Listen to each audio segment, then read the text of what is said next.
Now, the international uproar continues over Israel's bloody crackdown against Palestinians in Jerusalem al-Quds amid new restrictions at the al-aqsa mosque compound.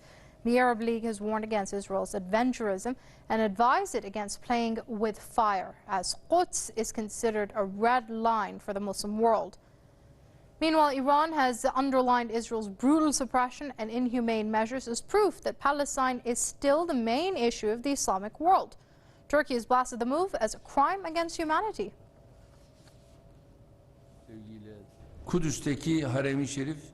The holy site in Jerusalem doesn't just belong to the Palestinians. It is the honor, the virtue, the holy location of 1.7 billion of the Muslim community. One shouldn't expect the Muslim community to remain unresponsive, as the honor of Muslims is wounded by the limitations imposed on the holy site.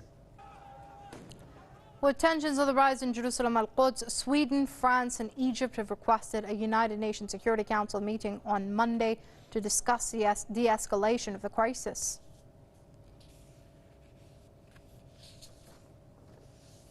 Let's speak to Max Igan. He's a political commentator and he joins us via Skype from Los Angeles. Many thanks for joining us here on PressTV, Mr. Igan. Now, once again, the Palestinian cause an issue in the spotlight. It's one has to wonder, at a time when the Palestinian cause has been eclipsed by the situation in Syria, the war in Yemen, or even, for example, Iraq, how significant is Palestine? So Palestine is the key to the whole thing. Palestine is what will heal the world if people pay attention to it. This is one of the reasons Israel keeps it there. I mean, they could heal the situation in Palestine either way. They could simply take it over or they could heal it very quickly. But they like to keep the Palestinians there because it portrays the image of Israel being this desperate fledgling democracy, desperately battling these hordes of raging Muslims all around them. That's the image that Israel wants to portray. And whenever it starts getting flack from Europe, we've seen other countries speaking out against Israel and the crimes that it's committing now. Whenever it gets this flack, it starts to push things against the Palestinians in the hope that the Palestinians will respond. I mean, Israel's been behind ISIS, behind Daesh, behind this entire war on terror for a very long time. It's been desperately attempting to kickstart a war with the East against the West, and it's really not getting the response that it wants. I mean, it's whipped up a fair amount of Muslim hatred in the world, but not enough to satisfy it, not enough to get the war going. So it sends these migrants into Europe to create destruction the way it has, and it just keeps poking the Palestinians, hoping to push the Muslim world into a response, and then it can go, oh my God, see, we said all the Muslims were bad, look at all the damage they're causing, you must all rise to protect Israel.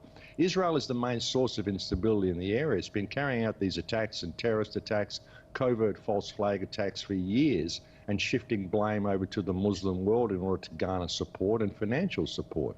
And Palestine is the key to the whole thing. Palestine is the mechanism that Israel uses to get all the funding it needs and to just push the Muslim world as much as it can into responding so it can cry victim and get the West to support it in its actions. There's so much theatre involved in this, and ultimately it's the Palestinian people who always suffer.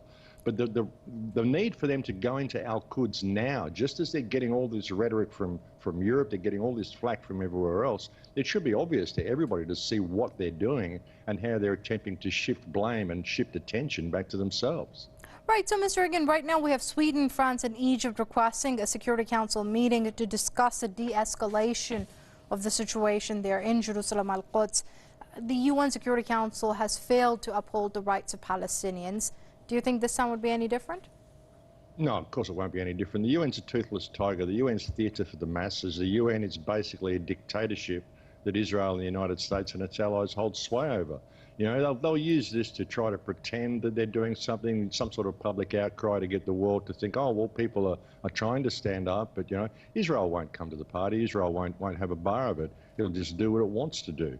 You know, the United Nations, if it's going to be there at all, it needs to be reformed into something that's actually going to work, because at the moment it's just a means of getting countries to capitulate to the will of Israel.